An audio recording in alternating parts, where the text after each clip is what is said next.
This is the bill for the Beatles' performance in 1964 when they came to Indianapolis. The receipts, Coliseum, $51,000. Had to pay $25,000. Total bill, $55,000, minus the tax. This is the first Constitution of 1816, and the entire piece is it's in its original binding and original paper.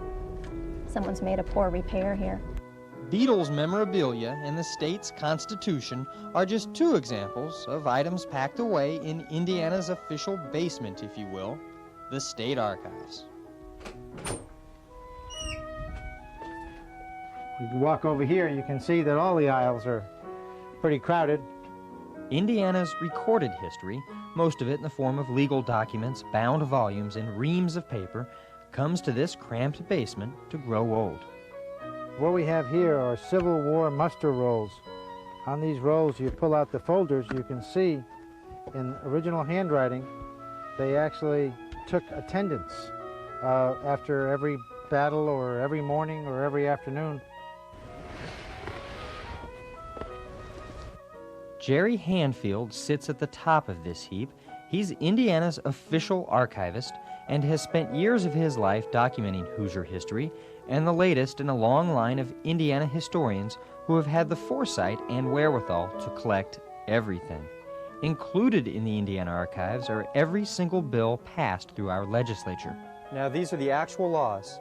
These are the actual laws passed by the legislature in 1839. All handwritten, of course. And Jerry's in charge of the mother of all Indiana law, the constitutions. That's right, constitutions, plural. There are two of them, and for reasons the federal government should take note. We have two constitutions because the first one allowed the state to go into debt to build things, and they decided in 1850 to meet and pass another constitution, which would not allow the state to go into debt. Historians have dutifully cataloged the culprit for Indiana's early constitutional stumble. We have hundreds and hundreds of boxes on the history of the Wabash-Erie Canal, and all the money that we poured into the Wabash-Erie Canal is what bankrupted the state of Indiana in the 1830s and 40s.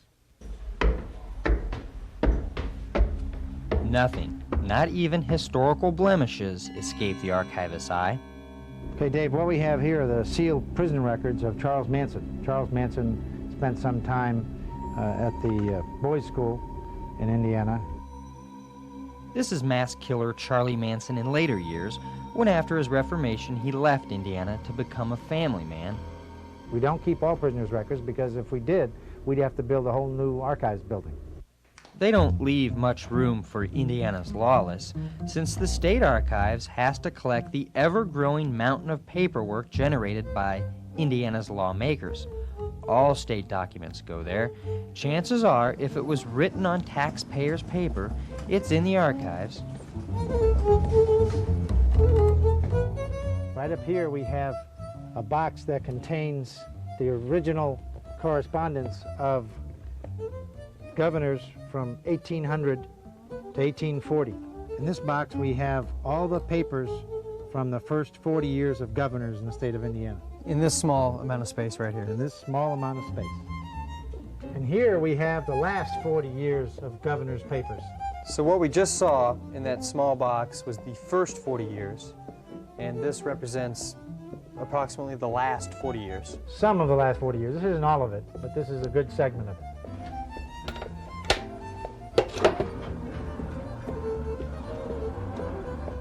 Some of these documents are presently sealed, but all documents in the archives are declassified after 75 years. This is necessary for historical reasons. It's very important because what happens otherwise in other governments, they keep records secret for years and years and years, and they cover up certain actions of the government. Public records, the fact that they're open and accessible to people, whether it's you or some genealogist or whoever it is, ensures that government employees will not abuse their privileges of their power. Perhaps the best example of the historical and legal importance of the Indiana State Archives is here in this section, where they keep all Hoosier veteran World War II and Korean War discharges. In the 1970s, a fire destroyed all the federal records in St. Louis. The Indiana State Archives is the only place Hoosier veterans can prove they served and thus be eligible for pension and benefits. And so we get many calls a day from people wanting proof that this person was a veteran and therefore entitled to legal benefits, legal rights. This is precisely why a small staff at the archives takes such meticulous care of these precious documents. They're fighting a losing battle against natural decay. After all, things in here only get older. And this is what we call burning documents. These documents are literally burning up into brittle, tiny pieces of dust. Right now, only a small fraction of the Indiana State Archives, kept in this dank basement, is climate-controlled or equipped with immediate fire protection. Jerry still winces when he walks underneath water and steam pipes. Down here, priceless Hoosier history is always threatened. As far as the future is concerned, Jerry sees the day when archival material will be stored electronically. Actually, most of our current documentation already exists on disk or some other computer software. This is a far cry from Indiana's first recorded bits of history.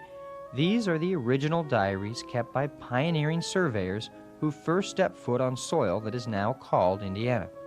Of course, they didn't have any mileposts or anything else to go by, so they used trees and streams, creeks. Here's to a walnut tree, 18 inches in diameter. Jerry Handfield regrets that he has but one life to give his country for the collecting of old bound volumes and crumbling letterhead stationery. What you see in our system in the United States is that public records and documents play a vital role in the preservation of democracy and our way of life. Because every government generates documents, but only in the United States do we have public access to those records.